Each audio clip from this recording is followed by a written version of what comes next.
Hello everybody, we are Brigade of Beans, a diagnosed dissociative identity disorder system. My name is Atlas and this is our 2025 Ask Us Anything video.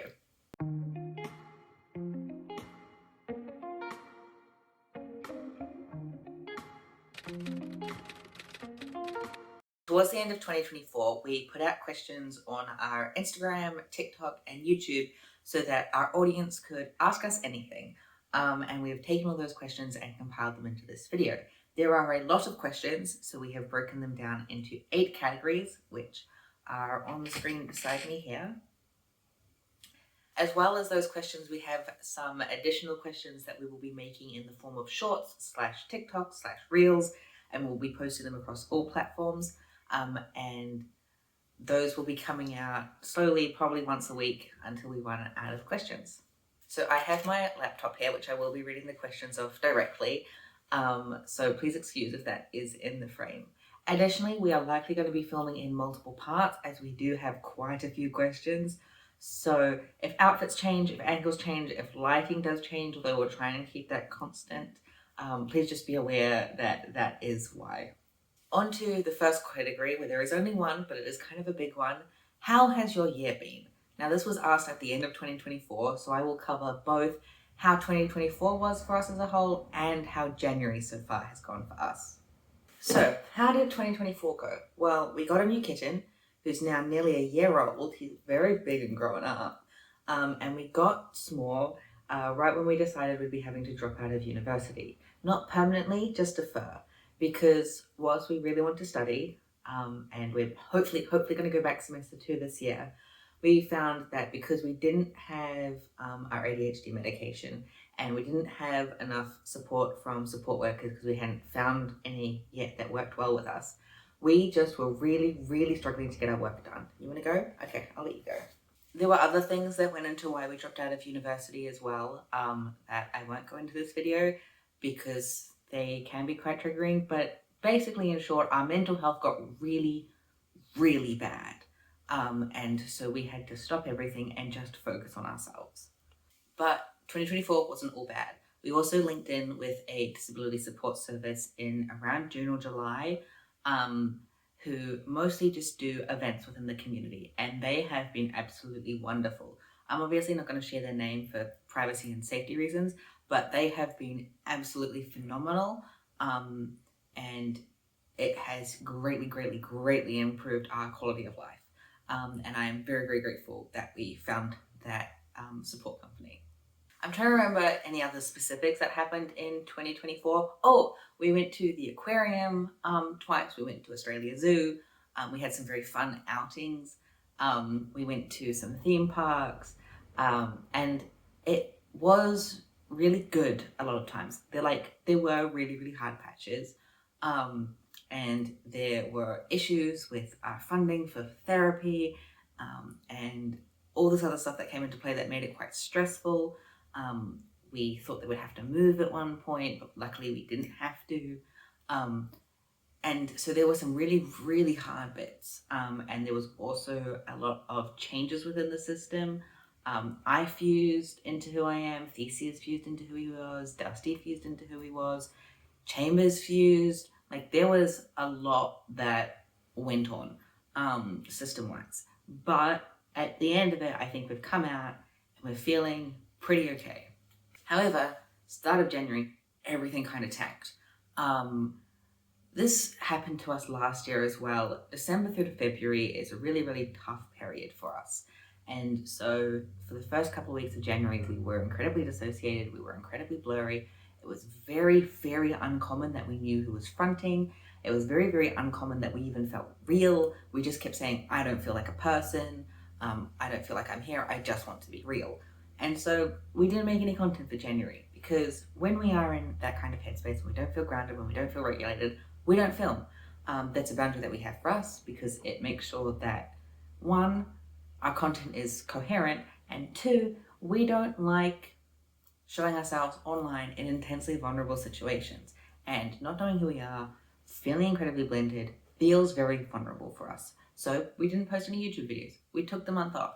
We also took all of our videos down for a few days and privated them because we did have a, what what if I don't have DID moment? And we were like, well, if I don't have DID, I can't be talking about it online. So I took the videos down. But unlike last time we went through a denial spiral very similar, we didn't delete them, we just privated them. So we put them back up, which I'm not sure if anyone noticed that little time period, but that's why that happened.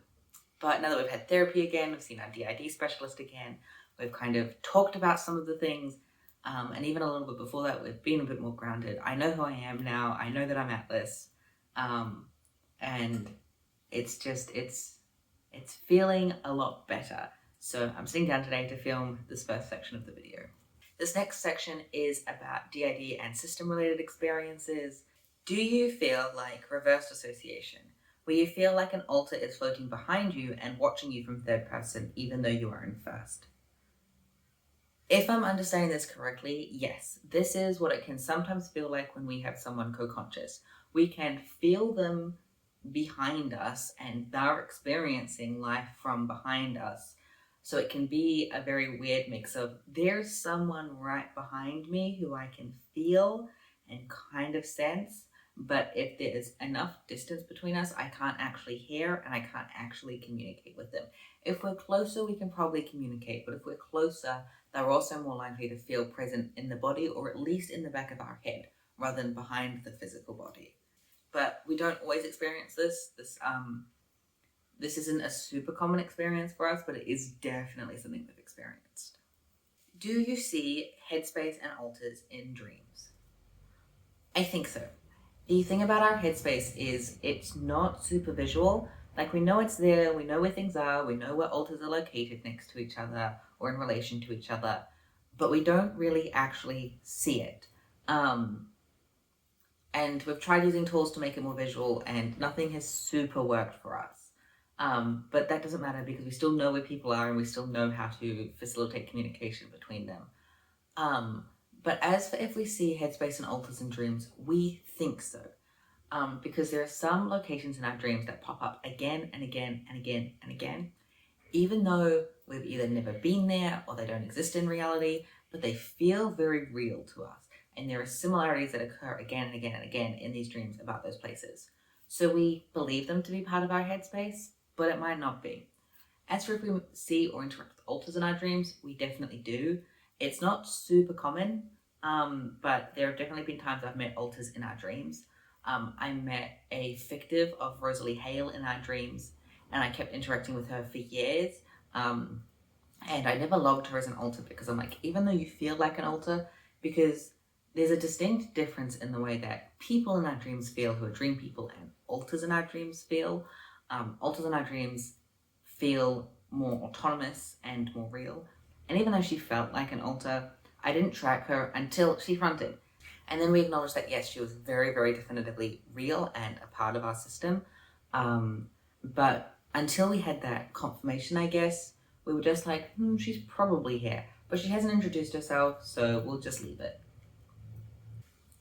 How did you figure out you were a system? This is a long one. Okay, so this has happened a few different ways for a few different alters. So I'm going to recount them because I know, even though I only experienced one of these experiences. So there are some alters who, since they split in early childhood, have always known we're a system, have always known they were separate to the host. There was one caretaker, Jordan, who knew that he was separate from our host, and he thought the system existed of 3 alters: himself, the host, and another child part. And he thought it was his job to protect the 2 other alters he was aware of. So he would take them away from situations he deemed too scary and bring them into the inner world, and he would protect the both of them there. And so he, for as long as he has existed in the system, has known that we were a system, or has known that he wasn't alone. He didn't have the language, he didn't know it was DID, he didn't know there were other alters, but he knew that that was his purpose, and he knew that he was protecting, and he knew how to do it and how to go about it. Now, fast forward quite a few years. It's 2016 or 2017, and we watch Split for the first time. Now, whilst it's not the greatest representation of DID because he turns into a supernatural killing monster, It was the first time that we heard the words dissociative identity disorder. It's the first time we in media heard slightly more accurate descriptions of alters and switching. And whilst the system in that film is very much more overt than we are as a system, there were alters that went, holy shit, our experience isn't normal. There might be a word for this, but the host was still entirely unaware. So these alters, namely a caretaker named Raven, started to passively influence our host to research dissociative identity disorder, so that if that's what it was, then they would feel like they already had some kind of understanding as to what was going on and hopefully be less freaked out about it. We also researched other things and other options because we weren't just trying to give ourselves a label, because the more that we learnt about what DID was, the more that these protectors and these caretakers didn't want it to be that. And they didn't want it to be this, because there is a lot of heaviness that comes from having DID, and they just did not want that. Then, in 2019, our last year of high school, another alter, Cassie, started fronting quite a bit, and she would act the exact same as our host. No one knew that she was a different alter, but our host started experiencing longer blackouts at school and would entirely forget classes, hours, days. And our friends knew about this, and we kind of joked about it with them, and we didn't tell any adults because being the typical teenager that we were what, 17, 18, we were like, we don't need an adult, we can fix this problem by ourselves. And also going to adults and telling them I'm forgetting entire hours or days at a time, pretty scary concept. But then we forgot one lesson of biology entirely, and we were at an extracurricular event, Relay for Life, and our biology teacher was there, and we were doing a lap around the oval with her. And we said, hey, can you send us the notes from Thursday? And she went, why do you need the notes from Thursday? And we went, we don't remember any of it. This happens sometimes. We have blackouts. And she's like, that's not normal. And we'd already gone to see the GP at this point because we're like, ugh. And also we were having tics and we just wanted to know what was going on. And the GP went, you have anxiety, and didn't follow up. Which, to be fair, we do have a diagnosed anxiety disorder, but that wasn't the whole picture. So then this GP gave us the name of another doctor to go to, who we didn't end up seeing for several months. But we did follow up with the first GP we'd seen and went, hey, we really need some more help. Can you please give us a referral to a mental health professional? And he referred us to a psychologist. This psychologist was not a great fit for us at all. We disclosed some things to her and she didn't respond greatly. And by this point, it is early 2020, I believe, late 2019. And what also happened in 2019 is for the entire month of December, or for most of December and some of January, I should say, we were house sitting, and it was just us with 2 dogs, no other people in the apartment. And so for the first time, alters that didn't want to front around other people had the space to start fronting. So there was this combination of a psychologist we didn't work with, alters starting to front, the host having more blackout amnesia, our friends starting to clue in that something was going on. And then we were back home for a bit, and then we went in house sat again for a week, 2 weeks, not exactly sure. And a child alter fronted on a Discord call with our friends and introduced herself. And as I said, we have Tourette's. And in high school, they were a lot more overt than they are now. But how our friends responded to our tics in high school was to just tell them to fuck off. It was a funny joke, and the host at the time was entirely okay with it. So when this child also came forward and said, hi, my name is, I am years old, our friends told her to fuck off. Because they thought it was a tic. They thought it was one of our complex tics. We were tired, we were half asleep. I don't blame them for this. They just did what they'd always been doing. But that really pissed off a caretaker in our system. Like really, really pissed off a caretaker in our system. And she came out and she threatened to cut them all off. And then our host fronted and saw these messages and was confused. And it was a mess for a couple of months. It was a real big mess for a couple of months. Like there was a time where the host realized and was starting to adjust. and then completely went into denial and forgot the last month and was no longer singlet again, but our friends still knew, and other alters were still trying to front. And then there was a fusion. I know that fusion is meant to come from healing in textbooks, but for us, sometimes it happens in times of stress where an alter by themselves cannot handle a situation. And so rather than splitting a new host, our host who existed was then fused with another caretaker. And then that was the first fusion that the system was aware of happening. But with this fusion, the host was then able to accept awareness of something going on. And around this time, they went to the GP that our biology teacher had recommended to us the year before. They did brain scans to make sure that there was nothing physically going wrong, like to make sure it wasn't a tumor or anything, and it wasn't a tumor. But then we didn't really follow up because we were in a smallish town. There weren't many other psychologist options, and so we just kind of left it. And then lockdown happened. And we wanted to move out. We'd graduated that year. We didn't really want to be living at home anymore. And so we were looking for places. Lockdown hit. All the property prices dropped in the city where all our friends had moved to. So we found a place. We found someone to live with. Who was one of our friends from high school who had already moved to the area. And we moved in together. And our symptoms were becoming more and more obvious. Alter switching was becoming more and more overt. Like, it could still be hidden, but there were also kids who would front, and the kids were way less overt. They just wanted to make friends. They wanted to talk to our friends. Something was very definitely going on. And if it wasn't DID, then there was still definitely something going on. So we went and saw our GP, and we went, hey, I think I have this. Well, we didn't say, I think we have this. We said, these are the symptoms that we're experiencing. We need help. And he referred us to a free healthcare service in Australia that's called Headspace. We went to see Headspace. Headspace did an intake, but we went in, we reported all of our symptoms, and they went, whoa, this is way too complex for us to handle. Here's a list of psychologists. Go and reach out on your own. And so we did that, and we reached out to a psychologist, and we met with her, and then we started working with her. And so with our psychologist and our GP and doing like the DES, and then just like observation and conversation and probably some other diagnostic scales and stuff that I don't remember, we received the diagnosis of DID and CPTSD. And it was a long story. There was a lot that went into it. There's also a lot more going on between 2018 and 2021 that wasn't just, oh my God, there's someone else here. Like, there was an increase of experiences. So small content warning, to skip ahead like a couple of minutes. But we became incredibly suicidal at different points in time. We had started self-harming in more overt ways. We were both withdrawing socially and then overextending ourselves. And we were doing things that were more risky. And like, there was a period in time in 2021 where we were hospitalized for a week in the medical ward. And there were other attempts that didn't get that bad, but still happened.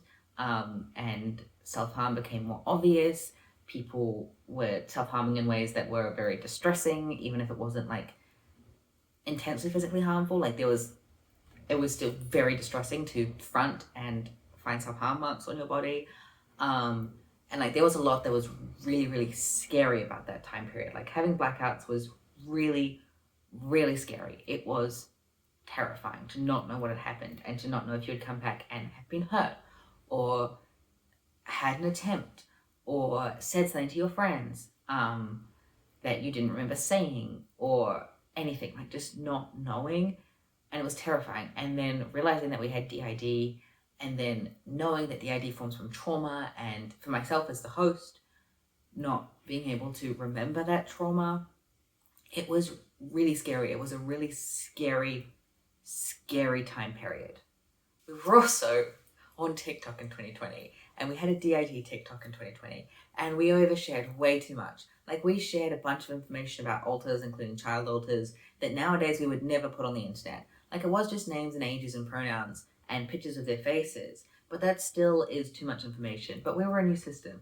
We didn't really comprehend that we should be keeping a lot of stuff private. We didn't understand that there were risks associated or vulnerabilities associated with doing all of that. So if you're a newer system watching this, don't do that. Only share information that you are 100% sure is not going to give away vulnerable information about vulnerable members of the system. The next question, how do you keep track of system information? A very good question. Several different ways. The first one that we started using and that we still use is spreadsheets. And so we have a column that has names, we have a column that has pronouns, ages, roles, species, because not all of us are human, and then a bigger section where we kind of describe a bit about that alter. It's very handy having spreadsheets for us because you can filter the roles, so you can filter them by age, or filter them by pronouns, or filter them by role. So when we're incredibly blurry and we don't know who's fronting and we're trying to work it out and we go, I know that I use he, him pronouns. We can filter by he, him, look through the names, look through the descriptions, and see if any of them feel close enough to ourselves. The next one that we use is we have a system Discord. So this, and then we use the plural kit bot, which is a bot where you can log different alters and then also proxy messages so it says it's from those alters, so that when we're talking to our friends, alters can choose to, if they want to sign off, and then it'll come up with my name rather than our generic Discord username or our server nickname. And so then in this Discord server we have it broken down into categories. We have like just general categories where we give like overviews and we give like introductions to ourselves. We have categories where alters can talk about trauma if they want to, which is very good in Discord because you can censor a message. So you can type out this big long thing and censor it so that no one will see it unless they tap on it. And these are private channels that only the system can see. And then we have other channels where some of our friends can see, where we have like little overviews about alters, where we have pictures of what they look like. We have photos of their aesthetic, we have photos that they've taken. We have like little information like template that people fill out to different degrees. Some are very filled out, some only have names and pronouns. And then like it's organized into different groupings in the inner world, and when we all interact with each other. And that's so that one, we can get to know each other better, because then we can go and look at someone else's profile so that we can become more familiar with them. If we need to try and communicate with them or need to try and front trigger them, we can look there to see if there's anything that we can use to do that. And it also allows our friends to get to know us a little bit better, because something for us is that we sometimes feel like nobody knows who we are because we don't always get to front around our friends. So it's a way that we can introduce ourselves and kind of interact with our friends without feeling that pressure of trying to front with them. Although I don't really struggle with that. I deal with a lot of our social situations. That is something that a lot of alters struggle with, is because I deal with social situations, they then really struggle to front in social situations. And the final one we use is Simply Plural, which is an app on our phone where you can again log alters and log information. You can also message between alters. There are chats between alters. You can log yourself to show who has been fronting. We want to do a whole Simply Plural tour of how to set it up, how to use it. But to do that, we need to use our phone, and at the moment we record on our phone. So at some point in time, we might be buying a camera, but that'll probably cost us a bit of money, so that might not be till next year. But at some point in the future, when I'm able to use my phone and record at the same time, I will be doing a Simply Plural tour, setup, how to use guide. And there are other apps as well that I know that systems use that we've kind of tried to use but haven't worked out, such as Notion, or there's a new app / Discord bot called Octocon. I know that people just use Word documents. We also use physical journals, like there are specific DID journals you can use. Like there are many different ways that you can use to track the system. Okay, how do you navigate communication between the headspace and the outer world when fronting? So, sometimes this is just by saying something. If an alter can move close enough to front and just say it so that the fronting alter can hear in the headspace. But a lot of times this doesn't work very well. And a lot of times when it does, it's just people making funny remarks or saying something random. Like I have someone who likes to come into front and go, "You're gay," and then leave. And they're right. I am gay. I am queer. Not always helpful. And then sometimes I just start laughing because someone said something out of pocket to me, even though externally there's nothing funny going on.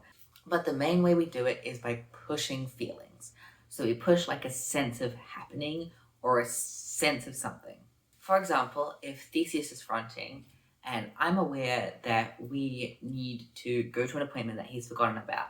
If I can't say words, I'll just start pushing the thoughts and feelings about getting ready to leave for an appointment. Or if that's not working, if that's not specific enough, we try to track all of our appointments on our calendar and on the whiteboard that we have. I'll just start pushing like the visual of looking at the whiteboard, look at the whiteboard, look at the whiteboard, look at the whiteboard. This is what it looks like to look at the whiteboard. And that will get through, and then either consciously or unconsciously, they will receive the message and look at the whiteboard. It doesn't always work. And sometimes they're not aware that it's another alter communicating with them. How I mentioned in the How We Found Out We Had DID section, when protectors and caretakers were influencing our host to research DID, our host had no idea they were being influenced. They thought that it was something they were doing of their own volition and not because other alters were sending these urges and thoughts to do this to them. And it wasn't until afterwards that we realized that that's what had been happening, and alters confirmed, yes, this is what we've been doing. Other times, if we can't communicate with front, but we can communicate with an alter who can communicate with front, we'll get them to send a message. So there's a couple of kids in our system who are very good at getting into front. And so oftentimes, if we can communicate with them, they will then go into front and send that message for us. And so, yeah, sometimes it's a little bit like a telephone. Sometimes you need more than one person to do it. Sometimes it's visuals, sometimes it's sounds, like not words, but just sounds, or emotions, or just a sense of doing. And it can be quite confusing to work out at times, but that's one way that we do it. Or actually, sorry, that's several ways that we communicate internally to get messages to front. Okay, last question in this section. What terms have you guys come up with, and what do they mean? We've come up with quite a few terms, and some of them coexist with terms that already existed that we weren't aware of, and some of them didn't. So I think the biggest one would be for us, sound part, partial part, minimal part, pure introject, and fragment already existed, which is to do with the complexity and the elaboration of a specific alter, which we have a whole video explaining, which should hopefully be popping up on one of the sides of the screen in the little information tabs. If it is not, then just look at our page and look for the ones that says alters versus fragments. Other terms that we've come up with. We thought that we came up with the term bridge, which is an alter role for an alter that can communicate between either alters or subsystems that otherwise can't be crossed. Turns out already existed. So already a term that already existed. And for similar things and then also for different things. That is all the terms that I can think of that we've made up with. On to section 3. Hi, as you can see, different day, different alter, it's Tempest, and I'm going to crack on with our Ask Us Anything, and section 3 is our alter-specific questions. How do y'all balance your duties versus finding an identity beyond your role? I think that this can be quite difficult and also sometimes isn't necessarily needed. Some of us, like myself, have quite a drive to be ourselves, to find ourselves, to be more than just what we do. But for some alters, for some parts, all that they do is all that they need to be. And if they're comfortable with that, you don't need to force yourself outside of that. But for myself, I split well into our childhood, but it wasn't until 2023 where I actually had a solid sense of identity, because before that, all I was a fragment who held positive memories. And that's all I did. That was my whole job. That was my whole purpose. And all I was just memories. And then I started working in therapy. I started connecting with the system. And I held something that was very important for our system to continue its recovery journey, which was being able to look at a memory, see the bright sides of it, and accept the positive experiences we've had to help foster a sense of safety and a sense of security. So nowadays, a lot of what I do is very internal work, where I help other alters experience the good things that they've experienced. So I share my memories with them. If they can't visually see my memories, if I can't actively share it with them, I tell them stories about it. And I just help them feel more at home and welcome in the system and in our body and in our life. And so a lot of what I do is my job. But I also enjoy doing that, and I enjoy helping others, but there is more to me beyond just that. It's finding the things that I like. It's finding the things that I enjoy. It's knowing my favorite color. It's knowing what I like to do when I front. It's knowing who I like to interact with in the system. It's finding things that make me feel more whole. And if you're struggling to work out who you are, I'm not saying that these are going to give you answers, but doing things like BuzzFeed quizzes where it asks you to think about the different options is a good way to self-reflect. Also doing journaling or prompting or talking to people, but I feel like BuzzFeed quizzes are relatively accessible. And I'm not saying that the answers tell you who you are, but I'm saying that the action of looking at the options and thinking about them and considering them in relation to you as an alter and not just the system can help offer some insight into who you are. Or maybe that's just something that worked for me and will never help anyone else. And also just giving yourself time to breathe. If you are an alter like me who is very, very busy, it can be hard to fit time in for yourself. And so sometimes all the time that you have might only be a few minutes. And so just play your favorite song. Go outside if that's something you enjoy. Smell your favorite candle. Just do something small for yourself. And that will help you just take a breath, take a breather and relax. Because if you're constantly stressed, you're not going to be as effective as if you are more regulated. What is the longest time someone has been front stuck? Not very long. Well, that's a little bit difficult. Technically, around 20 years, because we had an alter who never left front. Her name was Blanket, and she was our front room. Alters had to front through her to be able to front. However, that was her entire job, so she didn't consider it being front stuck because that's just what she did. Similarly, we had Vizard, who for about 8 months didn't leave front, but that was their job. Their function was to stay in front and to communicate with other alters, so they didn't feel front stuck because that was what they were doing. Whereas alters who don't front for that long don't really get front stuck. I think for us, it's because instead of an alter getting stuck in front to deal with stressful situations or to deal with situations, our brain instead leans into more dissociative tendencies. And so instead of getting front stuck, we just get very blended and very blurry and very dissociated and experience a lot more derealization and depersonalization. And we can't tell who we are. There's often many alters coming in and out and we just can't tell who. There's a lot of rapid switching, but we can't tell who. And that is our brain's go-to instead of front locking someone. And for how long being blended has lasted, it lasted for the good first 3 weeks of January just passed. I think it's lasted a couple of months maximum. And it's very disorientating and it's very confusing and it makes us not feel like we can do anything. Front stuck isn't something that we really experience unless an alter's job is to be in front.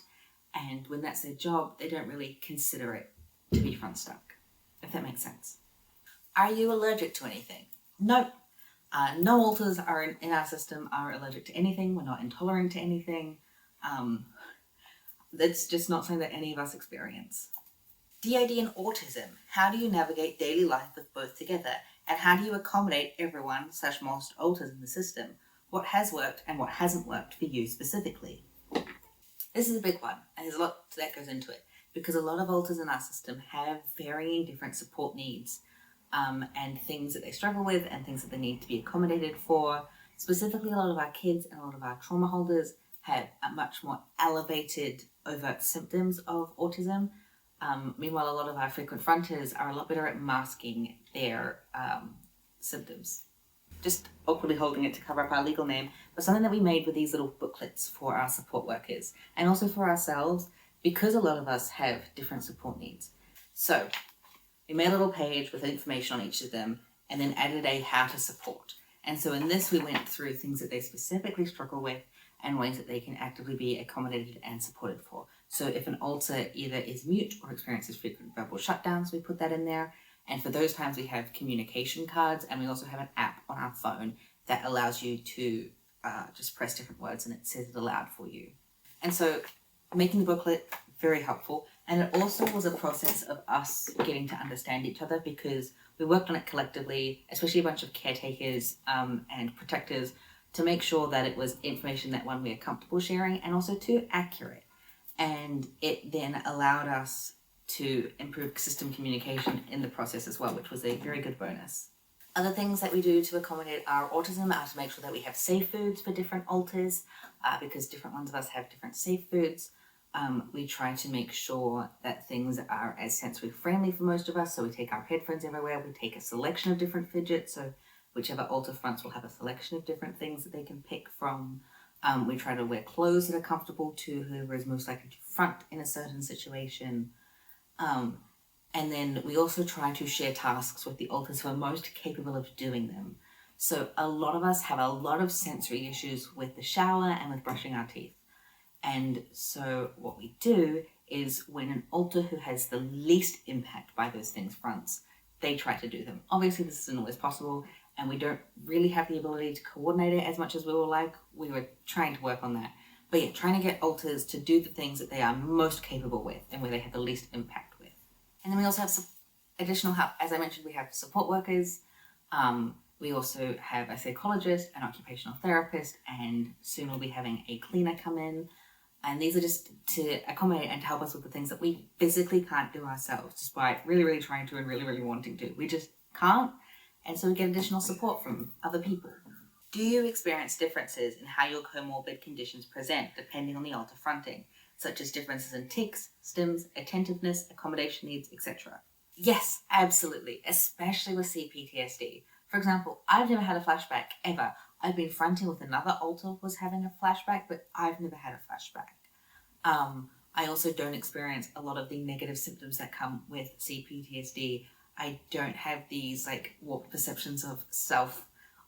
You could argue that I do because I'm an altar in a DID system, but as in I don't have these negative views of myself. I don't have nightmares. I don't have the intrusive thoughts that a lot of the other altars in our system do. I'm relatively symptom-free when it comes to complex post-traumatic stress disorder because I am an ANP and my role in the system is to remember positive things and to share positive experiences with other altars. When it comes to our Tourette's, some altars have specific tics that are only to them, but there are also tics that we all have. There's a very common one where we pop with our lips. If I talk about it, it will probably happen, just because talking about Tourette's tends to trigger tics. There we go. We also mask our tics in our videos because it's a lot harder to edit when we're ticking in our videos because then it sets off our ticking when we're editing it and it can set off a tic attack, which isn't very enjoyable. When it comes to sensory needs, a lot of us have different sensory needs. Almost all altars in our system prefer having noise cancelling headphones on, but there are some that absolutely despise it. They hate the texture of having something on our ears. They cannot stand having anything on our head, and so they take them off. A lot of us have different fidgets that we prefer. I quite like slinkies. That's a pretty common one, but some of us prefer fidgets that are silent. Some of us prefer fidgets that have loud noises. There's definitely differences between attentiveness and hyperactivity. A lot of our kids are on the side of hyperactivity, whereas a lot of the adult parts will err more on the side of low concentration when it comes to our ADHD.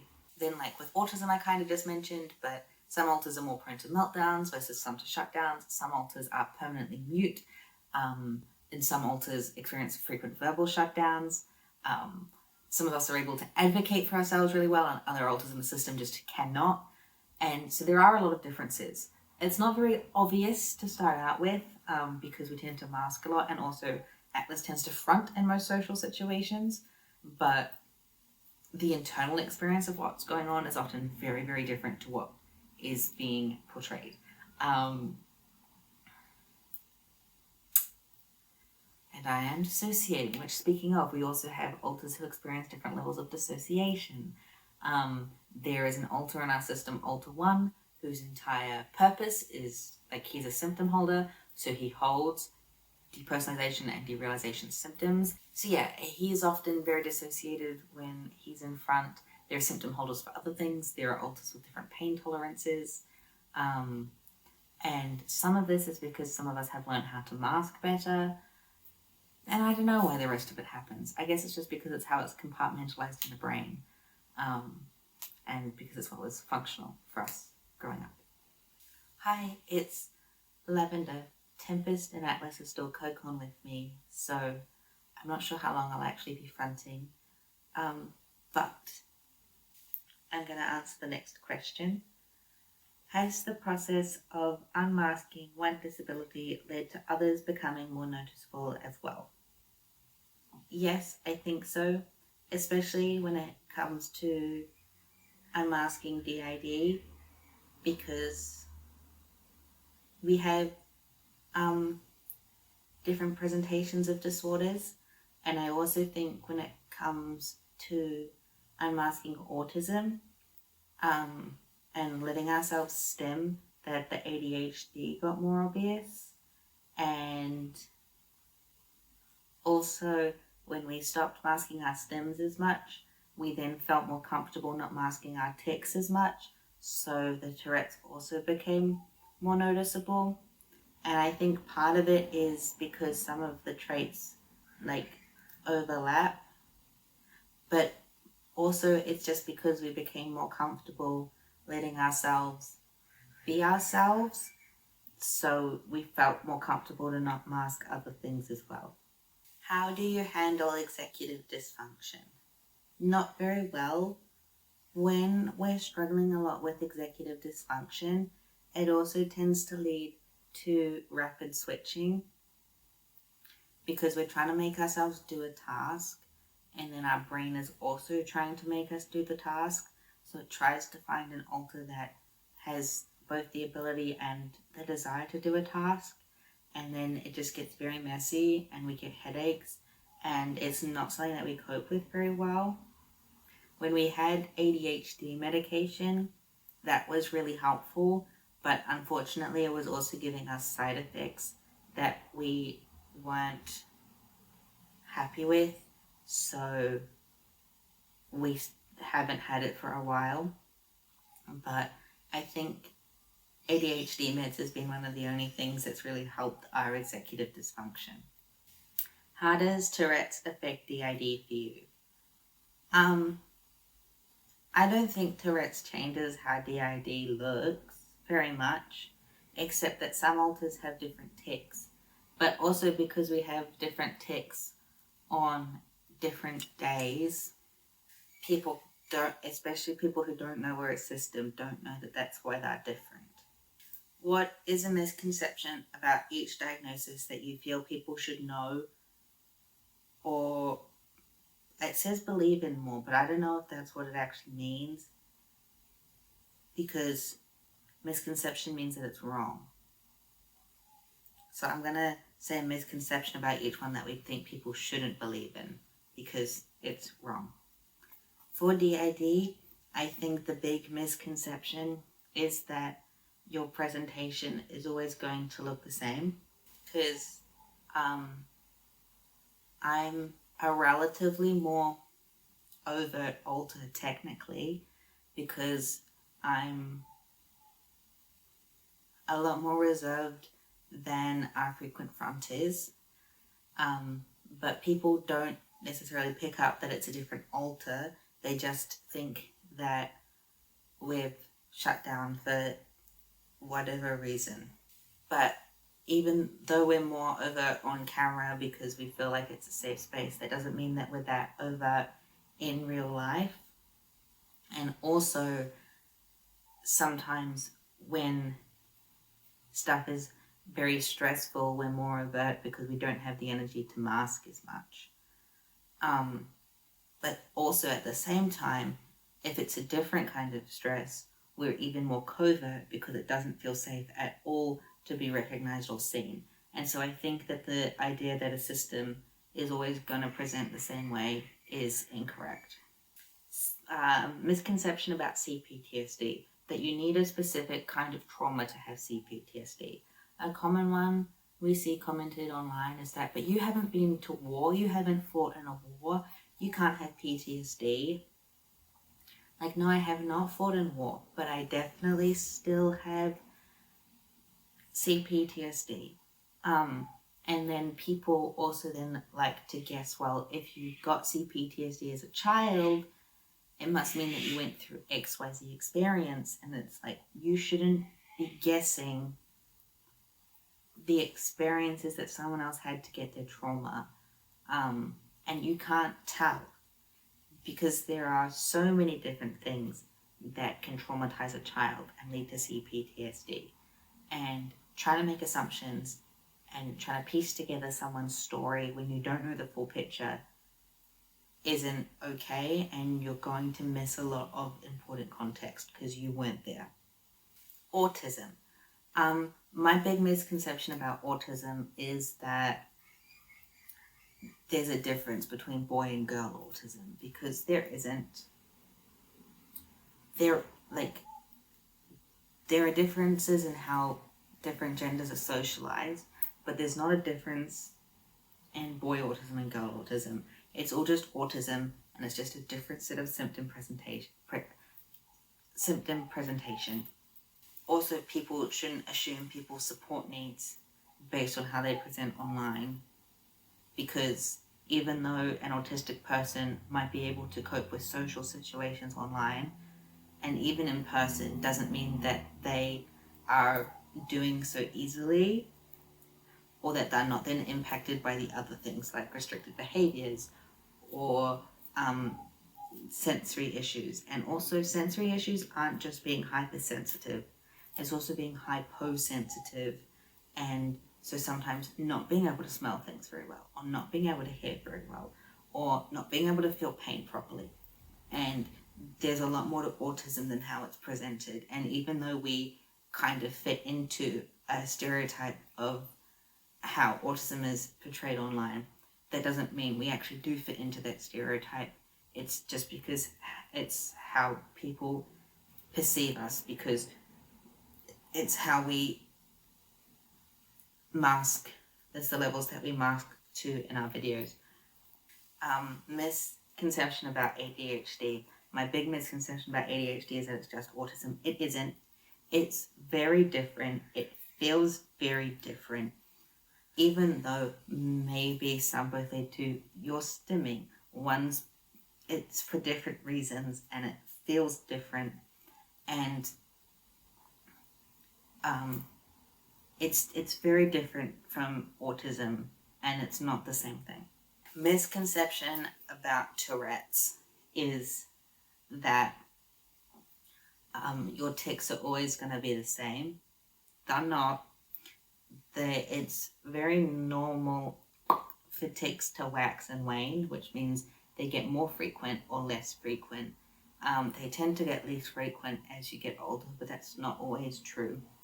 And for us, our tics get more obvious and more frequent when we're excited or we're happy. And so I think there's also a misconception that if someone's ticking more, it's because they're uncomfortable. But for us, it tends to be if we're ticking more, it's that we're actually more comfortable and we're having a good time. Hello, my name is Ultra1, and I'm going to be answering the next set of questions. This category is about our experiences with hormone replacement therapy. Has going on HRT affected the way any of your disabilities present? If so, could you please talk about what that's looked like for you and how you coped with adjusting to that shift? HRT hasn't drastically changed any of our disabilities, any of our diagnoses. The one thing that it has changed is it did change our emotions that we felt, not drastically. But before HRT, most alters in our system were not able to experience anger or irritability because our brain sectioned that off and deemed it unsafe. Starting testosterone did increase our irritability, didn't make us aggressive, didn't make us violent, did make us a lot more irritated. And that was a new emotion that we had to learn how to regulate and experience because we didn't have experience regulating it. And it was something that we had to learn how to navigate because we have emotional dysregulation issues due to several of our disabilities. The other thing with HRT is I think it did impact our sensory issues, specifically with the fact that right at the start, our body odor changed very quickly, far quicker than our body adapted to the way that it smelled. So for a few weeks, we were very, very overwhelmed by the presence within our own body. Similarly to that, starting HRT has increased how much we sweat. We sweat a lot more now, and sweat is something that causes us a lot of sensory issues and a lot of discomfort. And so that has impacted that. But it hasn't really impacted much else. It has changed the dynamics of some alters in the system. Some alters are now more comfortable fronting, whereas others are less comfortable fronting now. But again, nothing too drastic and nothing that is really stand out. Was it hard to get on HRT legally when you have diagnosed DID, autism, and ADHD? Not particularly. The clinic that we went through is a free clinic in our area that deals specifically with trans individuals. They were also the same place that gave us our diagnosis of ADHD and confirmed our diagnosis of autism, and even though we've had it confirmed before, further confirmed our diagnosis of DID. And something that they said to us was a good portion of the individuals that come to them experiencing gender dysphoria are neurodivergent in some way, whether that be autism, ADHD, OCD, something else. And it's not to say that being neurodivergent makes you trans or being trans makes you neurodivergent. It's just that there is a high correlation, especially when it comes to stuff like autism, where social norms and social concepts are hard to grasp or just don't really seem real. And so genderqueer identities also tend to coincide with standing outside of social norms. I'm not perhaps explaining that as eloquently as it could be, but all of that to say is that it wasn't very difficult. We did have to go to several appointments with psychologists at that clinic and psychiatrists at that clinic and an endocrinologist at that clinic, as well as having letters from our regular psychologist and our regular GP. But because we have been identifying as genderqueer/trans since 2020, and we got on HRT in 2023, we had 3 years of consistently feeling not at home in our body, and well before that as well, but we didn't acknowledge it for ourselves until 2020. I'm sure that in some countries, in some spaces, having those diagnoses might impact your experience getting gender affirming care, but where we were with the system that we went through, it didn't.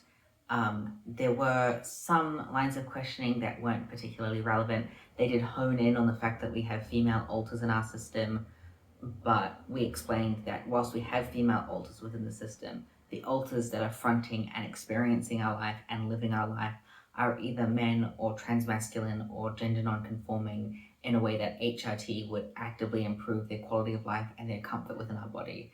And the whole treatment team, all the professionals that we spoke to, agreed with that. What is the best thing you've experienced with HRT so far? For myself, it would probably be the fact that our voice is deepening. It's not as deep as we would like. We also don't do vocal training, so we don't practice speaking where we should within our body, but still our vocal cords have deepened and that has helped a lot. There have been other changes, but we still have a lot of dysphoria around our chest, which HRT doesn't really change. We need top surgery for that, and that isn't something we can afford at current. Something we are also really looking forward to is when we start growing more facial hair. We have hair on our upper lip, but it's very blonde, you can't really see it. And we just get random long hairs on our chin that we either pluck or shave off because it's not even, it just doesn't look very nice at the moment. But hopefully one day in the future, we'll be able to have more substantial facial hair, and that is something that we are very, very excited for. Section 6, therapy-related questions. Bonuses of therapy. This is pretty vague. I think there are a lot of benefits that come with therapy. There's also a lot of risks associated with it. It's a space where you are being incredibly vulnerable a lot of the time, and you want a practitioner that is not only good at their job, but also works well with you, and that can be very difficult to find and might take several tries. But the benefits that come with having adequate therapy from a therapist that you work well with are incredible. There is far too many for me to actually make a comprehensive list, but some of the big ones for us have been feeling more comfortable with who we are as a person, improving our emotional regulation, improving our coping skills, improving our system communication, improving our understanding of the disorders, of the disabilities, and the neurodivergencies that we have, building a working relationship and a consistent relationship, and finding a space where we are able and comfortable enough to be vulnerable, and learning how to trust enough, and learning so much about what it is to be human, that just, like, yes, you can learn how to be human outside of therapy, but there's something about learning how to be yourself that I find that therapy has really helped us with. Experiences with treatment. So we've done a few different treatments. The first psychologist that we saw before our diagnosis of DID tried to do CBT, so cognitive behavioral therapy, with us, and it just didn't work. It wasn't tailored towards us. It just didn't fit. Then in 2023, we had a couple of inpatient stays at a psych hospital. We did an introduction to cognitive behavioral therapy again, still didn't really fit with us. We also did an introduction to dialectical behavioral therapy, and an introduction to acceptance and commitment therapy, so DBT and ACT.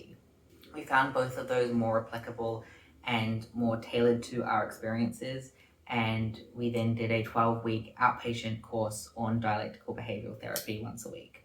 We then did another intensive 2-week inpatient course of DBT a few months later, and again, that was very helpful, and especially when you're doing it every day and doing it repetitively, it helps us retain that information more, so that we can rely on it more. And we have found ourselves since then using skills that we learn in DBT a lot more subconsciously. Like the mindfulness isn't our favorite thing, and it is a big element of DBT. It's one of the 4 core pillars. But incorporating mindfulness into a way that then doesn't feed into our dissociation has been helpful, like connecting with our surroundings, recognizing that grounding isn't a way of form of mindfulness. It is helpful. It's just we get that automatic gut reaction of, oh no, I do not want to connect with my body, which I think a lot of trauma survivors can relate to. And then with our psychologist, we kind of do a mix of different therapies, and it's just combined. There's not, like we've spoken to her, there's not really a specific label to it because it's taking different facets of different things, taking facets of DBT, taking facets of somatic therapy, taking facets of relational therapy, and combining it and tailoring it into what we need, and to what works for us. And I think that has probably been the best form of therapy that we've received because it is tailored towards our needs and tailored towards the things that will actually benefit us, rather than just being directed at here are the general concepts, just general concepts that you should follow through, and it not really fitting our actual struggles or our actual needs. Fears of therapy. There is a lot of really scary shit when it comes to therapy. First off, you have to trust someone, and you don't have to trust them fully, but you have to trust them enough. Therapy is a lot of hard work, especially if you're doing like psychology or trauma work or even just system work, because there's a lot of very vulnerable stuff that can come up and can leave you in a vulnerable mindset or a vulnerable space if you're not then having the coping skills to cope with it and the support systems to cope with it, and if your therapist isn't setting you up to be able to cope with it. And it can be very scary to go, I don't know if I'm actually going to push myself too far and get destabilized or even decompress. And it can be really scary when you don't know what will happen. It can be really scary with us not knowing which alter is going to front and if they're going to say something that we as a system don't want to say. And even though our therapist has reassured us again and again and again that we are allowed to say whatever we want in the therapy room so long as like we're not threatening harm and stuff like that, it's still very strange to, well, not strange, but it feels inherently wrong to allow these alters to say those things, even though it's very important. I'm trying to find the right words to describe it. I'm sure other systems understand, and I'm not trying to say that you should suppress your alters, because we try really hard not to, but sometimes it's what your brain automatically does, because that is what is natural when it comes to being a system, is to not let other people in and not to let other people see these vulnerabilities or these things that you've been shamed for. That's the word I'm looking for. Like, it can be very shameful to allow specific alters to front because of what they hold or what they say or what they remember, even though that's not their fault and it's not your fault. Sometimes emotions don't necessarily listen to the logic that your adult brain knows applies to the situation. What difficulties do you have with therapy? First off is finding someone that you work with who is qualified and you have a good relationship with. Secondly, if you're doing any form of group therapy, having more people makes it more complicated. There's like a higher level of risk of you being triggered because there's just more people and more discussions and more topics that are brought up. There can also be, as I said, a lot of shame that comes up and you not wanting to share or not wanting to be vulnerable, and a lot of resistance to going towards the more difficult stuff because going there is scary and you don't want to approach it.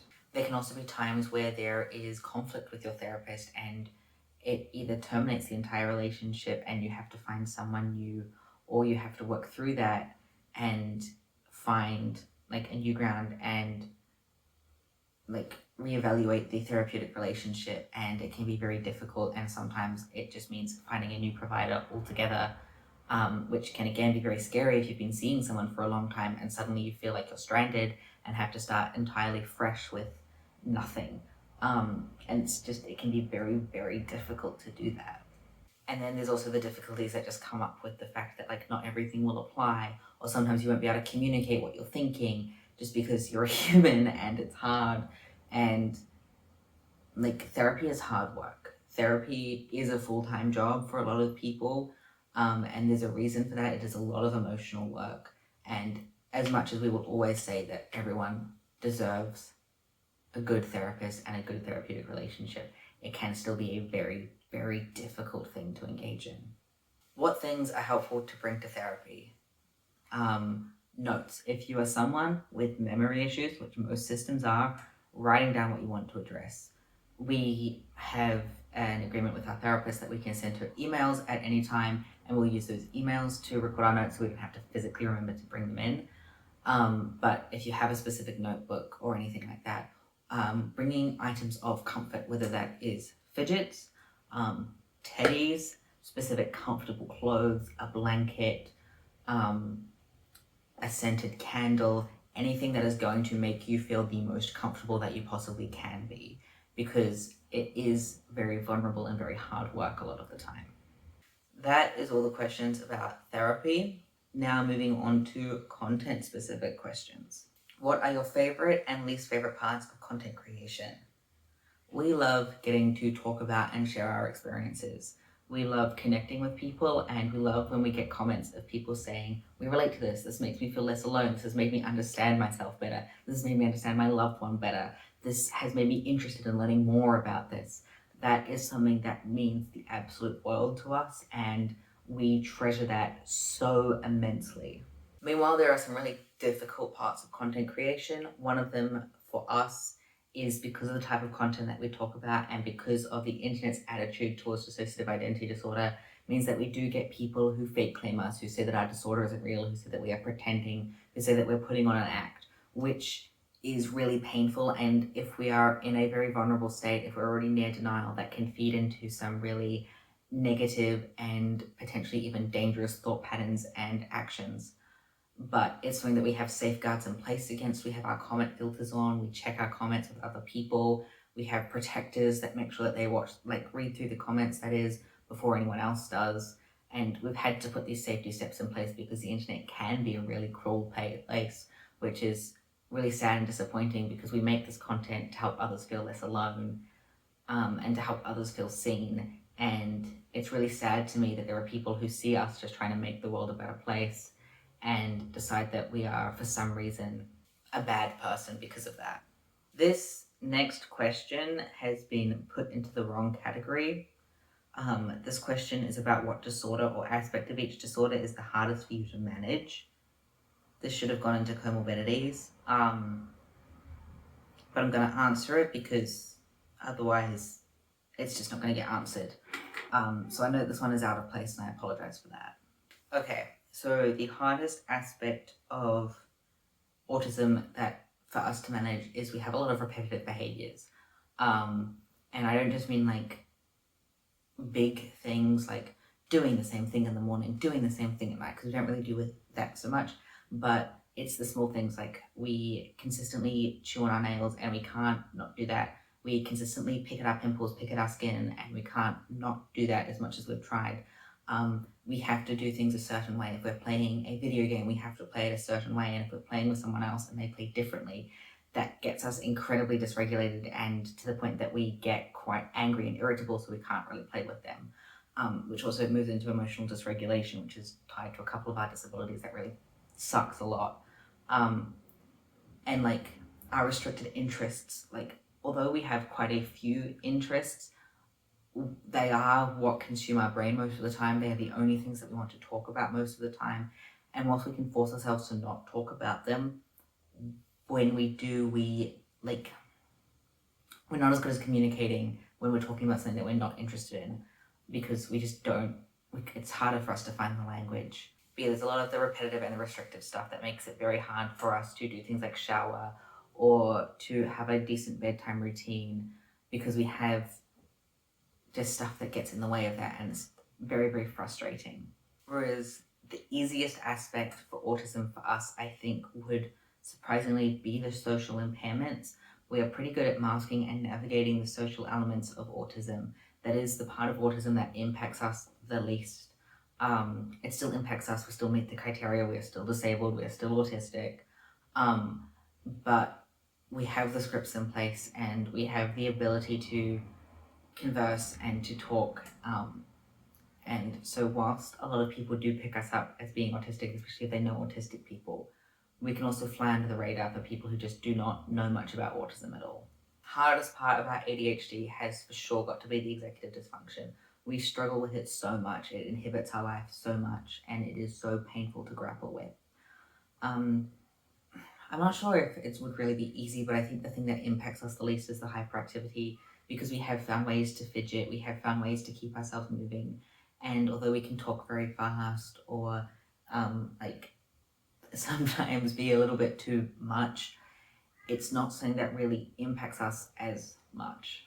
And yeah, by saying the easiest, I don't mean that it doesn't impact us, it just impacts us the least. Hardest part about DID has got to be having alters who are stuck in time, and who genuinely still believe that the trauma is happening and are constantly reliving it internally, and either front to have flashbacks, or when they front, they are reacting like the trauma is happening, and that is incredibly painful. It is not enjoyable to see other alters suffer and to see other alters be in pain and to not have the ability to help them because they are just trapped, and that is incredibly painful to have to witness and have to experience with them. But at the same time, the easiest part about DID would probably be having alters that are there to help us. Alters like Pan and Rent who take care of our kids. Alters like Tempest who help take care of the body. Alters like Arca and Dusty who make sure that we are taking care of ourselves. And so when life is too much, ideally they front and help out. It doesn't always happen, but there are parts in our system who are able to care for us and who love us so deeply. People like Chambers who carry this deep compassion and care for the system, and that makes life actively better, and makes life actively easier to live with and to cope with despite everything else that is going on. The next one's CPTSD. I don't think is an easy part of CPTSD. I genuinely could not list it, and I think all of it is incredibly hard and incredibly difficult. It sucks having nightmares every night. It sucks having chronic dissociation and not feeling real or like a person. I specifically hold on to depersonalization and derealization symptoms, and it is incredibly hard to exist when you are not even sure if you are awake and you are real. And then flashbacks, of course, are horrible, especially for us where our flashbacks are so fragmented between alters and we hardly ever get a full impression of what's going on, so we can't even talk about it, we can't even write about it, we can't even just try and understand it because it's just these emotions or just these visual images or just these random flashes that don't make sense, and it is messy and confusing and horrible. And CPTSD is the worst thing that I have ever experienced in my entire life. The phone just entirely fell over, sorry about that, but yeah, I was saying that CPTSD is horrible. It's worse than the initial trauma that caused it because it makes you feel like that trauma is still happening, and it is the worst thing about my life. And then the next one is Tourette's. The thing with Tourette's is that it's something that has actively improved our relationships with people currently. We've in the past had both biting and hitting tics, and tics that make you hurt other people are, I think, the worst part of it because you're not in control of your body and you're doing things that you don't want to do. And as someone with complex trauma and a dissociative disorder, feeling like you're not in control of your own body it's genuinely horrible. But nowadays our tics are a lot milder. We still have obscene tics, but we're an adult, we interact with adults, and it's often funny. And so our tics have led whole rooms of people to laugh because they've been objectively funny, and that makes us smile because they're not laughing at us, they're laughing with us, we're also laughing. And if we said, hey, please don't laugh, please don't acknowledge, then they wouldn't. It's so difficult not having control over your own body that we have to laugh. But I'm grateful that the people that we're around don't judge us for it and make us feel like we're not an alien for not being in control of our own body. I'm on to the final section, which is part 8, which is our hobbies and our interests. If you could build a house however you wanted, how would it be? I'm going to answer what the system would want as a collective, and then myself. So the system would want a house that has some land, maybe like an acre, that is cozy, it has temperature control, it has bedrooms, but it also has an extra living space where we can sleep in, and that can be our safe space. It has a room that is just dedicated to our kids. There would also be an enclosed outdoor cattery attached to it so that our cats could go from inside to outside, but not get out, so that they're not harming wildlife and they're not at risk themselves. And there would also, this is the big thing, be a room that is just dedicated towards our books. It would just be an indoor library, hopefully tall enough so we could have one of those ladders that slides around the walls. And then also our kitchen and our bathroom would be set up with all of the appliances and the accessibility things that we need, so that there is the least impact on our disabilities, so that we can function as independently as possible. And then for myself, I want a basement. I want to have basically a man cave, like a little basement that's dark with like red accents and neon lights, and it's just set up to sit in and either play video games or read. Maybe even having like a projector so that you can watch movies down there. I think that that would be a really cool thing to have attached to a house. If you were to make music, what genre? We really suck at music, but the most music that the system collectively listens to is like queer folk music, I guess you could describe it as. I think if I was to make music, I'd probably make music in like the rock / alternative genre. But the system collectively would probably go more towards that like queer folk music, whimsy vibes. What animal would you be as a collective? A cat. Hands down, a cat. Cats are collectively our favorite animal, and also we relate to them a lot. We think that we just love cats. We love them so much, and if we could just be a domestic house cat, we would be happy as Larry. What are your fave video games outside of Minecraft? On our laptop, outside of Minecraft, we play The Sims very rarely, most often only to create Sims. We play Baldur's Gate 3 a little bit. We still haven't really gotten into it as much as we would like to, but the big one, the absolute favorite, Stardew Valley. We adore Stardew Valley. We have, let me check our hours count real quick. We have 850 hours on Stardew Valley currently. It is our favorite video game aside from Minecraft. I'd actually say that they're probably equal to each other in terms of how much we enjoy them. And then on our phone, we play a lot of Polytopia, which is like a little battle game. What are our most used emojis? Probably the one that is just crying from its face, the laughing one, and then either the blue heart or the red sparkly heart. And then the eyeballs that are like, oh my god, what is that? And then like the 100 one. What do you do with the Sims you make? Do you make a headspace in the Sims? If so, would you do a Sims house tour type video? Typically, we don't play with the Sims that we make. When we make them to look like ourselves, we just save the folder. But we have been working on an inner world video. Our inner world isn't very visual. I believe that we've discussed this already in the video, so I'll just leave it there. But we do feel where we are in relation to each other, so we are trying to make a Sims house that kind of represents that. It is taking a while because we're letting each of us design our own rooms how we would want them, but that will be out at some point in the future, but it may take several months. What genre of books, games, etc. do you prefer? In terms of books, we are by far a dystopian / fantasy / sci-fi reader. We don't typically like romance. A lot of the conflict we find that happens in primarily romance books is just unavoidable and frustrates us. But we love the exploration of like alternative worlds, be that if it's sci-fi or dystopian or fantasy, that is, and it really like intrigues us and like draws us in. In terms of games, we quite like social deduction games, and we also just we just like board games in general, and like the video games, I guess cozy games is what describes that category the best. What is your favorite day of the year? I don't really have one. I don't think anyone in the system has one. There's no day in the year that really stands out to any of us. Now, this is a question that we got asked twice, which I think is quite hilarious, and it is, what is your favorite type of bean? Shockingly, despite our system name, we don't eat a lot of beans. We don't really like fresh ones. They're too bitter and too inconsistent. We will sometimes have baked beans on toast. We'll sometimes put red kidney beans in like a pasta sauce. But yeah, we don't really eat them, honestly, and I don't think we really have a favorite. What social media app is your favorite? Probably Discord. I know that there can be some really dodgy Discord servers, but we mostly just in Discord servers with our friends, and we find that it is a really good social media platform because you can have different channels, you can do video calls, you can stream games to your friends, you can censor messages, you can link things. Like, I find Discord really good with how it's structured. In terms of where we post content, like content creation apps, I think YouTube is our preferred one.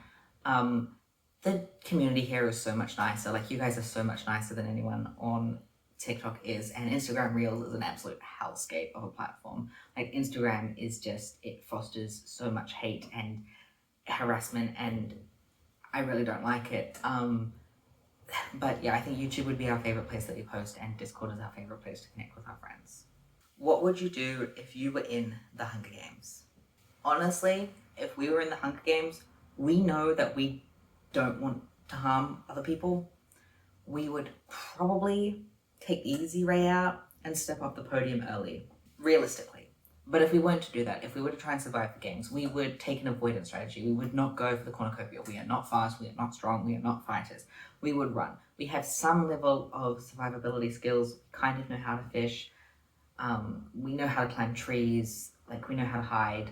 We would just try and avoid everyone. And I don't think we would win. I don't think we would be successful unless something happened that, like, took out the careers or took out the dangerous tributes. But we would have a very, very avoidance style. When we were training for the games, we would be making sure that we are learning plants. We would be making sure we learn how to store a fire. We might do a little bit of hand-to-hand combat or proficiency with a knife, but not really, because we know that we would not get very far with that, and we would just focus on the survival skills and just trying to outlast as much as we possibly could. Hello everybody, it is Atlas. Last but not least, we have some more questions that were asked of us after we started filming this video, so let's crack on to those. When you have an altar with a lot of energy move near front, does it make you tick? Sometimes. This isn't always easy for us to tell because we're not always sure when altars are moving in and out of front. But something that does happen a lot when we are switching, or if someone is moving in and out of co-consciousness, is that we yawn. That is not a tick, but it is something that happens. And then there are some altars that have more pronounced ticks, as we've already discussed, and so when they move near or into front, the body tends to have more ticks because they are around. Are there things members of your system have had to compromise on, and if so, how did you manage to work those out together? Yes, the big one that we had to compromise on was starting HRT. There are some altars in our system, one in particular, who did not want to start HRT. She was vehemently against it. However, she only fronts maybe for a couple of hours once a month, and myself and the other frequent fronters all really wanted to start, and as much as it really sucks for her, it was collectively the best decision for all of us. There are often smaller things like which clothes we wear, what events that we do, and that sort of thing. And most often we base it off who is most likely to front, and they kind of get a level of say. If it is something that is in regards to our safety or our whole life decisions, we try to kind of make a decision based on what myself as host, Cryptic as primary protector, and Chambers as front caretaker, as well as one of our gatekeepers would kind of decide, and also linking in with everyone. But we are the four who are most involved and aware of our life and our life's direction, so we kind of have the most say over what happens. But if it is just something minor, like an altar wants to buy a specific teddy, or they want to buy a specific shirt, or they want to wear the specific makeup look, if it's possible, if it's safe, if it's not going to cause issues, then we just let it happen. And the final question we have is, I'd also love to hear how you came up with your system name. So our system name actually comes from an inside joke that we have with our friends. When we were first discovering the system in 2020, our friends named the kids in our system Beans, and we just refer to them as the Beans. This led to us calling ourselves the Bean System for a good length of time, but we didn't really like how the word system fit into our name, and we wanted something with more alliteration. So we kind of looked around for synonyms for a group of people and settled on brigade, which then led to Brigade of Beans, or simply Bob or Beans, which we also get called semi-frequently. Thank you everyone for your questions. I hope that we answered them. If your question wasn't answered, it might be coming up in a future short that we have planned. It has been wonderful to make this video for you all. We are back to our regularly scheduled weekly posting, so I'll see you all next Wednesday. Stay hydrated, sated, and caffeinated. Bye.